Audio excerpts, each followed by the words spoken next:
안녕하세요. 한방의 바나다 한방일타 정샘 발일정 한방병원 정인호 원장입니다. 이번 편에서는 안면마비가 왔을 때 어떻게 정확히 진단하고 어떻게 치료해야 되는지에 대해서 살펴보도록 하겠습니다.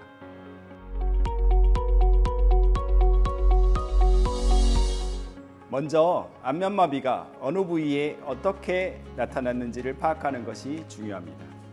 정쌤, 근전도 검사를 말씀하시는 거예요? 네, 근전도 검사는 안면마비 발생 2주 후에 최대로 악화되었을 때 검사하는 것인데요. 나름대로 의미가 있기는 하지만 정확하게 파악할 수는 없습니다. 그럼 정쌤, 뭐로 검사를 해야 하나요? 네, 책이나 인터넷이나 논문 등에 보면 간혹 아, 에, 이, 오, 우를 해보라고 해서 환자의 어느 쪽이 마비됐는지를 파악한다 라고 되어 있는 것들이 있는데요. 사실상 아에이오우에 할 때 표정근이 관여하기는 하지만 이것은 발성을 위한 것이지 표정근의 움직임을 위한 것이 아닙니다. 표정근의 문제를 정확히 파악하기 위해서는 몇 가지 주의를 하면서 사진을 찍어서 파악해야 합니다. 사진이요? 그동안 2,000명이 넘는 환자들을 보면서 제 나름대로 개발한 방법이 있는데요. 제가 직접 개발한 이노그래피라는 촬영법이 있습니다. 좀 더 자세한 설명을 위해서 오늘은 저희 병원 전속 모델 미모의 여성분을 모시고 설명하도록 하겠습니다. 실장님 나와주세요.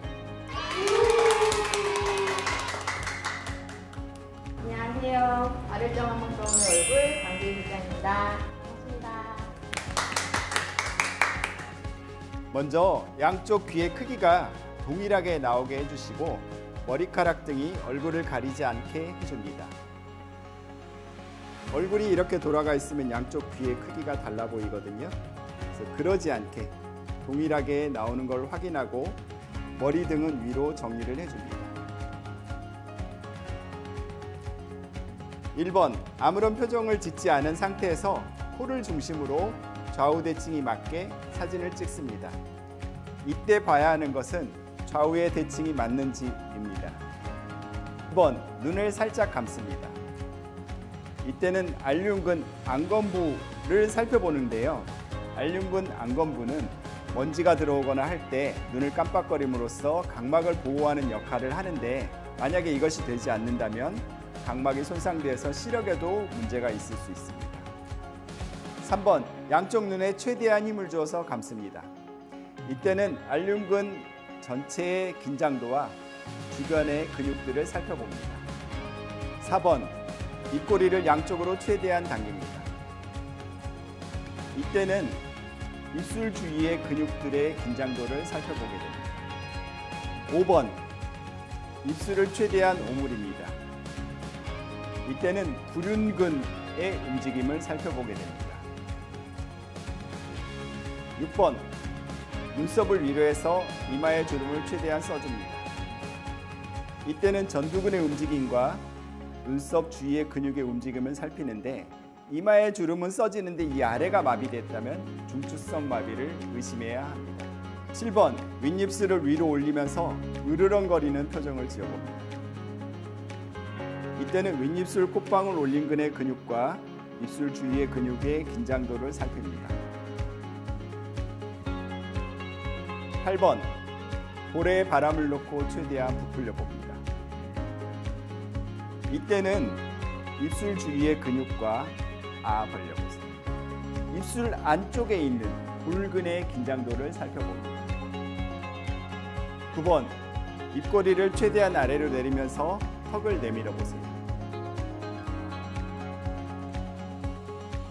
잘 안 되시는 것 같은데 제가 한번 직접 해보도록 하겠습니다. 이때는 입술 아래쪽 근육과 광경근의 움직임을 보고자 합니다.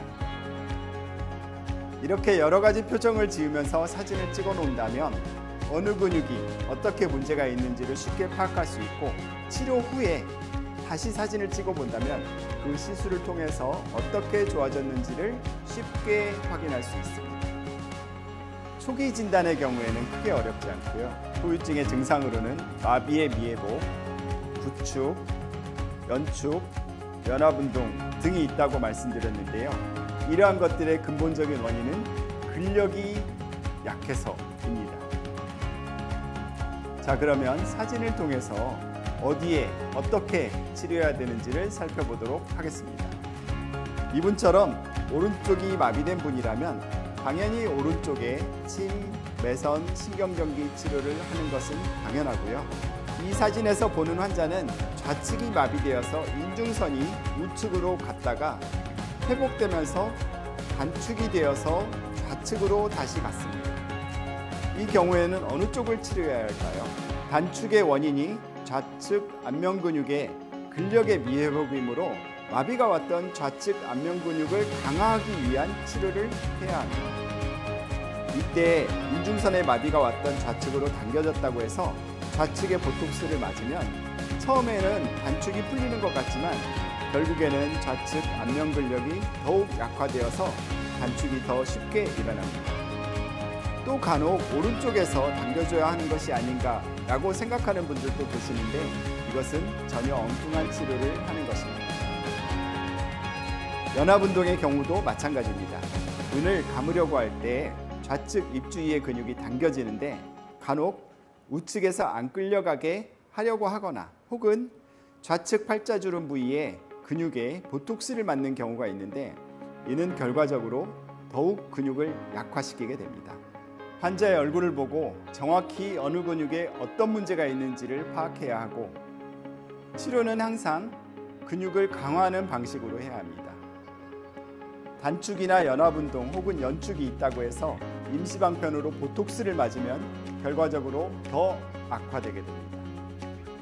이번 편의 결론은 첫째, 치료는 약화된 근육을 강화하는 방향으로 해야 한다. 보톡스나 필러 등은 근육 회복에 방해가 될 수 있으므로 주의해야 한다. 둘째, 마비된 근육을 정확히 평가하기 위해서는 이노그래피를 통해서 사진을 찍고 이를 분석하여 어느 근육이 어떻게 문제가 있는지를 정확하게 평가해야 한다입니다. 다음 편에서는 다양한 환자들의 치료 사례를 통해서 구체적으로 알아보도록 하겠습니다. 이상 한방일타 정샘 발을정 한방병원 정인호 원장이었습니다. 모두가 건강해지는 그날까지 구독, 좋아요, 알림 설정까지